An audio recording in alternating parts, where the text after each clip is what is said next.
Hey everybody, Scout Crafty here again. It's Monday, Mishmash Monday. Hope you had a great weekend. Today we have a cool little project from a friend of mine, a good friend of mine for over 40 years, Brian O'Hare. You know him. He gives a lot of challenges to the channel, and this one's an extraordinary challenge because it was a $1 challenge. He found this tool or this project for $1. So you can imagine I thought it'd be a good challenge because this one's a little bit rough, and we'll get to it in a minute. If you do like Vise restorations, the guy to see is Jim. Jim is over in the UK, hand tool restoration. Jim has probably done more Vise restorations than anybody on YouTube. Does a great job. Real quick before we start, you know, I have a couple outside cats, but one of them pipes. He's an amazing little hunter, this guy. He gets and brings home snakes to me. I don't know where he gets them from, and I live in Queens, New York. Where do you find snakes around? He finds them and brings them to me. And look at this guy he brought home today. I tell you, it's amazing. He brings them uninjured. He just catches them, brings them to me, thinks he's doing me a favor. I keep telling him, you can forget I have enough. I'm full up on snakes. But afterwards, I have to find an area in the back of my garage that I could leave the snake that he won't get caught again, you know, but Pipes is on patrol. No snake is safe in my property. And so let's get started with today's program right now. Okay, for today's project, what you're looking at here is a Chief Vise made by Littlestown Hardware and Foundry Corporation, and they were known for the Model 25, which I've done on this channel before. These were inexpensive vices, wildly popular, sold and rebranded and sold all over the United States in hardware stores, things like that. Entry-level vice. They worked. They had some features that, you know, more expensive vices had, like a swivel base and things like that. But, you know, you got what you pay for, more or less, okay? These vices have become quite popular in the restoration community because they're easy restorations. They look nice. They're not too big, not too heavy to work around. And you can really go to town with these, and which we're going to have some fun with this one here. Now, you can see the condition it's in. It's in lovely condition as far as the little striking anvil back here is not. That the top isn't cut into too much, you know, so it don't look bad. This isn't bent. A lot of times the handles are bent. Here's the issue with this vise. You see how it doesn't close? Because it's bent here, which was a common thing. So somebody cranked down on this so hard that it cocked the back of the vise backwards. So what do you say we take this apart, have some fun, and let's just have fun with this. That's what this is all about, you know? Let's do it. Now, the disassembly on this vise is extremely easy. Everything comes right apart without any problem. The rusting is usually kind of a surface rust. They usually clean up pretty nice. Before we start off, and while we're still doing this, while we're still doing the dirty work, more or less, what I like to do is we're going to have to take off the jaws. Now, the jaws here are screwed in. The two things these can be trouble, or they can be easy. You know, sometimes you get lucky. But the first thing you want to do is you got to scrape out any gunk that's in the screw head, okay, using a dental pick or a sharpened nail. Look at this. You can see this one's not going to be difficult, right? This one's not going to be difficult. How about this one here? We might get lucky with this one. A lot of times, because this is cast iron, and a lot of times the only problem you have is a little bit of rust. And if you do have that, once you scrape this out and get these slots clean, don't bugger up these screws. You don't want to be drilling these out. So get it nice and clean where there's no dirt in there. If you want, you can spray a little 50-50 around there. But if this is giving you any problem whatsoever, just hit it with a little bit of heat and they usually pop right out. But this is an important part. Do not try and put your screwdriver in there if there's any dirt, because it'll just cam out and ruin your screws. Now here we have some 50-50 acetone automatic transmission mix in there. You could see here, I have it in here, just let it soak in there. Take your screwdriver, place it into the slot, and then just go back and forth. If you have a little bit of movement like we have here, just go back and forth and let that get in there, and we'll let it work its way into the threads until you can back it out. Okay, so now here we have the rear jaw assembly, the rear vise assembly, and we have this bar. This bar is made from a mild steel, malleable steel, and it's made because you couldn't have this cast. If they casted, this whole thing is cast iron, is very brittle, and this would snap. So what they do is they take this bar, and there's a pocket in here, and you could see there's a little, you could see just the remnants of a pin right there, and you could see that hole there's a pin. So there's a pin that holds this bar into this cast assembly. We're going to have to knock that pin out, remove the bar, straighten it, and then reinsert it. And you could feel it. There's a little bit of play, so you know it's two separate pieces. Many times there are two types of pins. They can use a straight pin, or they can use what's called a tapered pin. A tapered pin has a slight taper to it, and it holds in. And a lot of times if they put a tapered pin, it only goes in from one side. Usually they use straight pins for something like this, but it's a good idea to look at the diameter of the hole, and if you see this one looks a little bit smaller than this side, so we'll always try with the smaller side to bang it out first. Unfortunately, the pin wasn't budging with the trying to bang it out with a punch, so what we're going to do is we're going to try and drill it out. Using the center drill, we're going to try and get dead center in that pin, right about here. And you want to, when you're making sure, you want to make sure this is level, because we're going to go down a little bit. So we're going to start it, of course, with our center drill, get close to a dead center, and drill that through.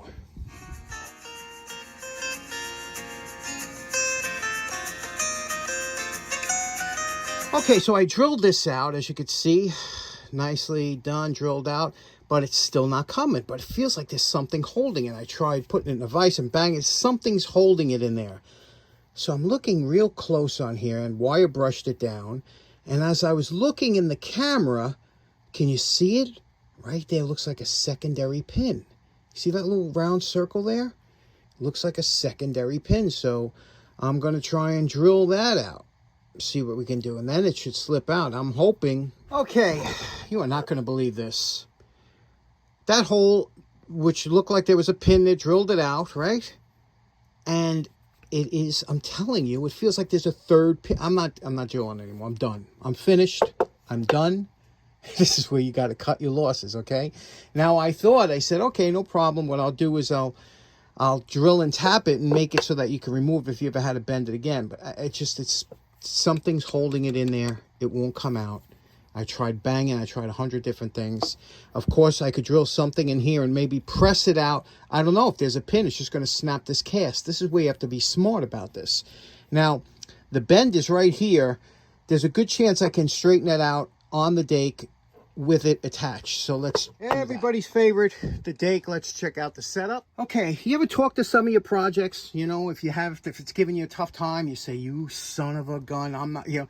I just had I'm not playing this game with you anymore. We're going right to it. So here's where we're at, okay? You can see what I'm doing here. You see how I have it? It should bend. Remember, metal wants to bend back where it bent from. So we have enough room, and hopefully this will bend down. We'll see in a minute. We'll bring this down. It should bend. It looks like it'll bend right back the way it was. I'll read the meeting. There's 2 tons. Okay, there's 2.5 tons. I just want to put a hand on here. I don't want this shooting out. I'm looking at the bottom. I'm looking right here. You hear that? That's the wood cracking. That's okay. Okay, what do we got? Let me go a little bit more. Okay, I'm going to release it. Let's see if there's any bend back. And take a look at it. Okay, that looks like it's working well. Now, you see we have a few things we have to be careful of here. I have it as far here. Again, I want that bend to happen here. I move this wood a little bit here. You can't move it too far because, you know, you got to give the metal room to bend. Let's try that again now. You see how we're right over where it should have been? Okay, I'm at 3 tons. Oh, good. That's going nice now. 3.5 tons. Okay, that's just the wood cracking, you see? Raise it up and take a look. I had this piece of aluminum under there not to mar the surface of the, look at that. Look at that, huh? Okay, you can see here now, it looks good. Now, you'll often hear me say in my restaurant, if you don't have to take things apart, don't. You just, you know, and this is a perfect example. I should have went to the dig first and not even tried. I thought if I could pop that pin out. It's just giving myself more work now, plugging those holes. But let's see how this, I'm just putting the jaws on here to see. Remember, it didn't close before. And now, put that back on. Now, see how that closes up now? Nice and tight. That's what we wanted. So let's clean it up and get back to it. Okay, we have the rust and the paint removed from all the parts here. Everything is cleaned up nice. Now, I also drilled and tapped here and put I put a set screw on each side with a pin in the middle, so that'll pin the inside. It would have been nice if that popped out. I could have had that so it was removable, but so it is. Now, another thing, here's where you take care of any issues you might have before you start doing any grinding or anything. And one of the issues I saw when I was taking this apart was when the jaw is on. Now, I didn't clean up the top of the jaws because we're going to go over that with the grinder, get them nice and flush. But you see here, this is proud of the jaw, this little piece here. So that means every time you clamp something up, it's going to touch here first before the jaw. It should not be like that. It should be just a little ledge that's less than the thickness of the jaw. See this little ledge here? Now you see when I put this jaw on like that, you see it can't touch. There's a lip. That's the way it should be. So you take care of little problems like that. Now we got to grind this down because every time you close this up, it's going to be touching here. So what's the use of having the jaws? You'll never get a good seal.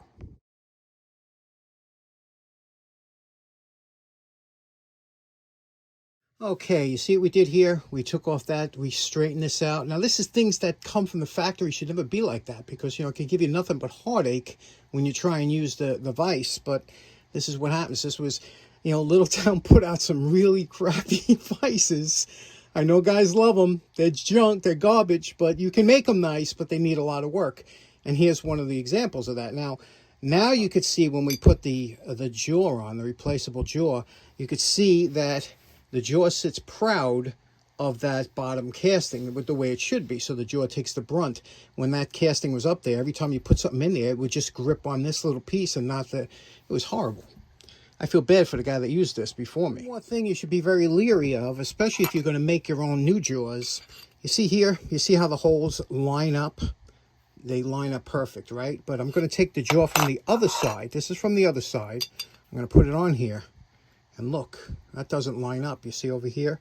You got it. It will not, you know, and if you tried to get it in, the screw would strip and everything. And that's because they were done almost like each piece. You could see, if you look real close, you could see this hole is a little higher than this hole. Kind of funny, right, to a machinist. Okay, next up, we reassemble the vise again because we were correcting all the things that were wrong with it. Here is the next thing to correct on these vices, and that is yoke slop. Now, look, I'm pulling this out a little bit here. Look. See that? Absolutely unacceptable. There's no reason to have this kind of slop play in there.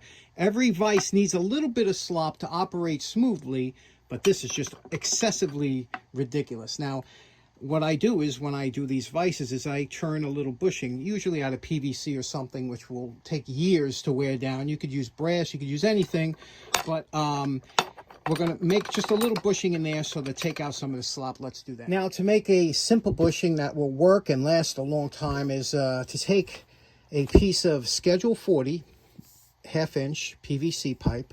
Okay, you see how that fits in there? It's got a little bit of looseness in here because that's what you want this to spin on inside. And what you want to do is cut a piece off, turn this down on the lathe so it just kind of press fits into here.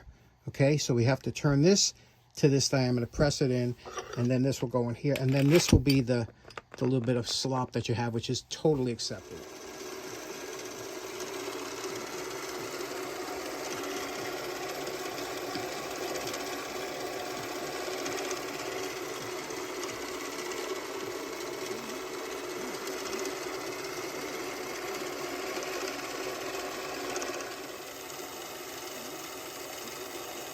Now we turned this down to a press fit, and if you see what I mean by press fit, that is in there, you know. In fact, to get it in, you either have to tap it or press it in. We'll tap this in like this.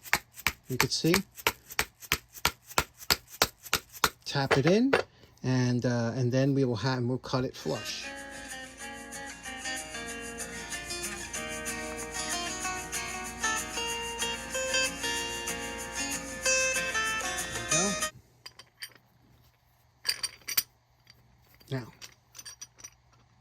Still plenty of slop to get this, that does need the slop to work, but you see how nice that is? And when that's lubricated, it'll last a lifetime. And if it does, you can always press it out and put another one. You'll never wear that in your life. Okay, a little test. One finger. Remember, we had a tough time opening and closing this. Look at that. So you don't have to worry. This is a good fix. That bushing kit should come as an option when you buy these vices. Now what we're going to do is we're going to grind this flush. Okay, the top and the sides and everything. Now that it's together.